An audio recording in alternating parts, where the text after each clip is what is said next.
د عمده فروشي دکان لرمه زکات به څنګه ورکومه د خرید قیمت په حساب که د فروغ قیمت په حساب د دغه ورځې د حساب مطابق ورکوه اوس که چیرې تا شی خرڅ کړی دی بیا خو به د هغه په حساب ورکوه که دې خرڅ کړی نه دی په دکان کې دی په دغه ورځ باندې کم ریټ دی په مارکیټ کې کم قیمت دی دغه مطابق د رانیولو قیمت نه دی معتبر دلته چې تا که دې خرڅ کړی دی هغه قیمت او که دې خرڅ کړی نه دی تر دې وروسته یې خرڅوې نو بیا په الحال په مارکیټ کې کم قیمت دی د هغه مطابق به زکات ورکوې مولوي صاحب زما 2 ټکسي دي په کرایه چلیږي او 2 کورونه لرمه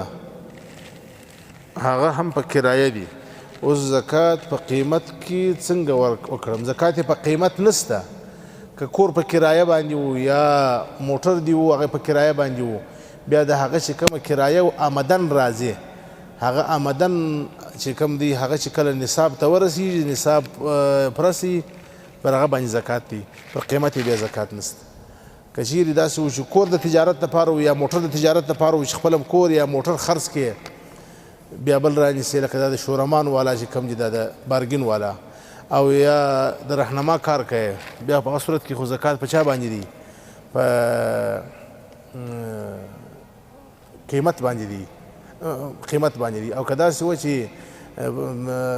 په کرایه دې ورکړی بیا په کرایه باندې دی